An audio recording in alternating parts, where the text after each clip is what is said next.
Good morning, YouTube. So I've been getting a lot of questions about what can be pressed and what can't be pressed.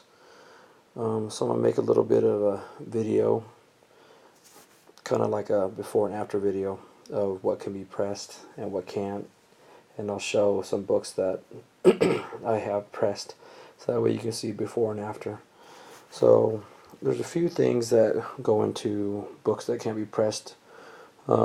Some is what the consistency of the paper is, what it's made out of, if it's cardstock or whatnot. Sometimes some cardstocks you can't do. Sometimes it depends on the ink, the paper, and then those are a few things. If the paper's brittle or not, because sometimes if the paper's too brittle, if you press it, it's just going to fall apart. So I'm just going to give a few examples, show you guys a few examples of what can and can't be pressed. Now these foil covers, are pretty popular. They can be pressed to a certain extent. Some people say they can't be pressed at all, but they can be pressed. I pressed this one before, and it needs to be pressed again. There's a where's it at? There's a spine bend right here. You see a spine bend right there? That I pressed before is pretty much more prominent. I pressed it out a little bit. It got better. It can be pressed again, but I'm not too concerned with this book. But foils are very, very difficult to press out. So if you have a foil and need pressed, it takes a little bit of finessing to get that pressed out. Next one I have is a chromium wraparound cover. These cannot be pressed because they are plastic.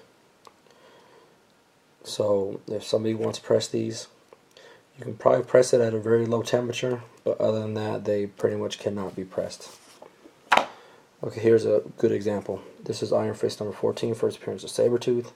This had a lot of water damage, and shout out to After Comics. This is one of his books. I just want to show you guys some books that had a lot of, well, I guess damage to them that can be pressed out.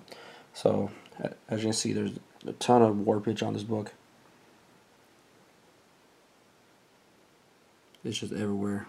But the funny thing is, on the inside, you look at the pages, there's not very much warping.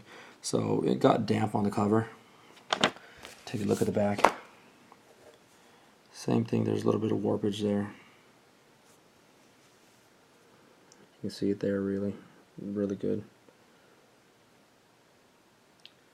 But that stuff should press out pretty well.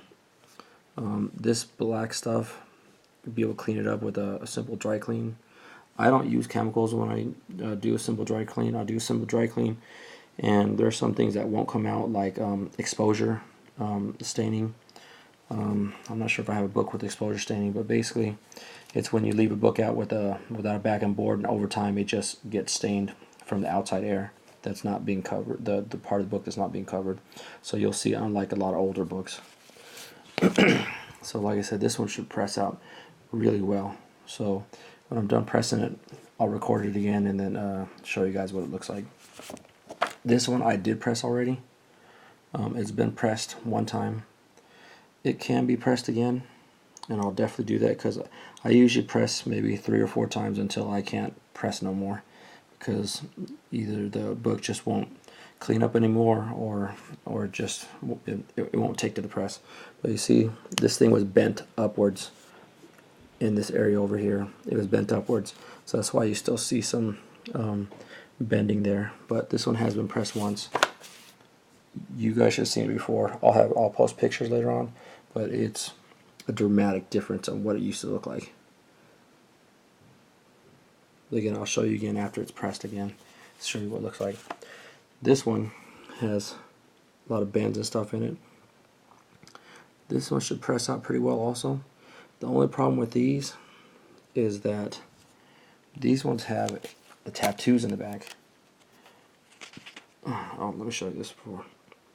So the back cover has a lot of bends and whatnot in it also. That should press out pretty well. But these pose a problem. These are the tattoos that came in this issue. You got to be very, very careful when pressing this book, because you can destroy those tattoos, and they'll deduct a lot from the book because they're supposed to have the tattoos in there. Free tattoos inside. But yeah, so later on when I'm done pressing this book, I'll do another once over for you guys. That way you guys can check it out. And some other things that can't be pressed out, like, let me give some examples, is this color break over here. This line, that is a bend through the book. That can be covered. Spine ticks. You got these spine ticks with color break. Some spine ticks can be pressed out, like that spine bend on that Teen Titans. That can be pressed out. Sometimes they can't be pressed out totally, but they can be pressed out to a certain extent to where they're not as noticeable anymore. And then, so you see on this, let me see if you can see some more. There's a lot more spine ticks. It's more prominent in person. It's harder to see on the video. I'm not sure if you guys see it or not. There's a spine tick there. But yeah, so those are the differences. So yeah, like I said, some things can be pressed, some things can't. So if you guys send it to me, I will press your books until they can't be pressed anymore. But I'll do the after video after I press these. Alright guys, have a good one. Alright guys, I'm back. So I'm here to show you the aftermath of the pressing that I had done. Gotta keep in mind that not all things will come out of pressing, and even when you press some things, some irregularities can come back because the paper has memory to it, sort of like muscle memory. So sometimes you'll see a few blemishes come back or whatnot, then it may need to be pressed again. I pressed these books a few times. They came out so much better than they were. I'm pretty sure that you'll see the beforehand, and then you'll see what a difference is made. So this book is way flatter now. It was rippled like crazy. It looks so much better. I repressed this one again, like I said. I got out as much as I could with this one. This one was pretty badly folded, but it looks so much better than it did. And the last one was this Amazing Spider-Man 238. Had that big crease down the middle, which it pretty much all came out. And then, like I said, you guys got to be careful with these because they have the tattoos that are in here, and they will make an indentation on the cover when you press these, so you guys got to be careful with the little extra flaps and stuff in there. Other than that, it came out so much better than it did. Well, that's it. Thanks guys, thanks for looking. I'll be posting a video of it before and after. Alright, thanks, have a good one.